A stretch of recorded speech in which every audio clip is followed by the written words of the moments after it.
One of the classic books on card cheating is The Expert at the Card Table, early 20th century, by S.W. Erdnase.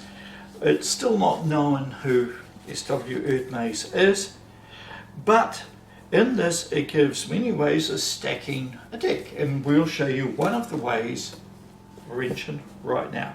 So we've been playing a game of Texas Holdem. This person had a pair of aces and a pair of twos, this person had full house, 8s over aces, and I had full house, 9s over 8s. Woohoo, I won. But what I'm going to do now is I see there's a pair of aces in there. I think that would be really nice in my hand. So I pick up the cards, put them there, and I start shuffling as what, using an overhand shuffle. Cool. And then, and it's a fairly honest shuffle, hopefully, or looks, I know when I'm telling you to look and I'm stacking the deck, it's a little more obvious, but in a normal game that can pass if you don't listen carefully. So now we're playing 5-card game. I have 1 ace, I have 2 aces. That's always a good start. When you're playing 5-card Hold'em and you start off with a pair of aces, that's a good day. So how did I actually do that? And again, the answer is I stacked the deck. I put the 2 cards I wanted on the top of the deck. I then figure out how many people I'm playing. I'm playing 5.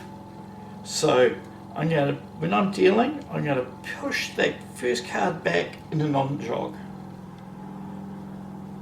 And I deal off 1, 2, 3, 4, 5. There's my second. This jog is greatly exaggerated, by the way. I then do an out jog, again exaggerated for effect, and shuffle off. Cool. So now what I'm doing is I'm cutting to those jogs. I'm pushing up on both of those jogs.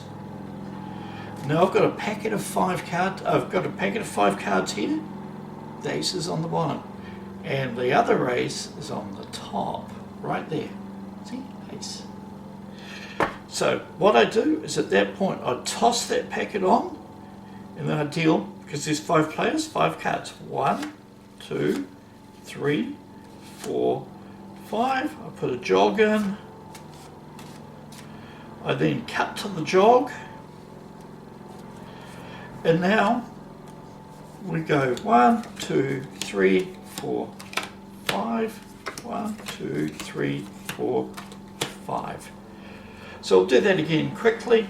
I take the 2 cards that I want, I stick them on top of the deck. I then do a false shuffle, because I push in jog an ace, the top card. I count that as 1, 2, 3, 4. And I do this as many players as there are, 5. I then do an out jog, shuffle off.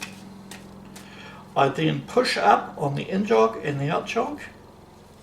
I now have a packet of 5 cards. I toss that on the top. So my stacked card is now down 5. I go 1, 2, 3, 4, 5. My second ace is now down 5. I do an in jog, shuffle off. I then just cut, toss to the jog, and my work is done. 1, 2, 3, 4, and I've got an ace. 1, 2, 3, 4, I've got an ace.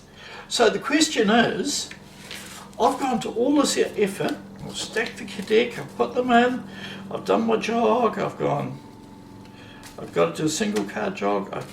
1, 2, 3, 4, 5. Remember, these people will practice this, so this looks subtle and very hard to detect. The way you notice it is you notice the fact that they're running single cards. Out jog, shuffle off. Push the jog, cut. Again, I'm running singles. 1, 2, 3, 4, 5. I in jog. I cut to jog. So now I've got 1, 2, 3, 4, 5. The question is, how do I stop that in a game? The way I detect it is I hear them running lots of singles. 1, 2, 3, 4, 5. 1, 2, 3, 4, 5. 1, 2, 3. I hear those singles. And especially if I hear the singles being roughly the same as the number of players, if there's 7 players and they run 6 or 14 or become very...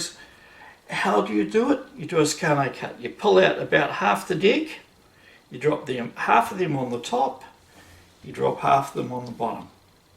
Then just do a standard cut. Square up, and that will screw it up for good. So you use your ears, you use your eyes. Remember, they will do this, practice this, so it is absolutely smooth. But the thing that gives it away is that run. If you see them suddenly going 1, 2, 3, 4, 5, and then doing, so if you see them doing 1, 2, 3, 4, 5, that's your sign something dodgy is happening.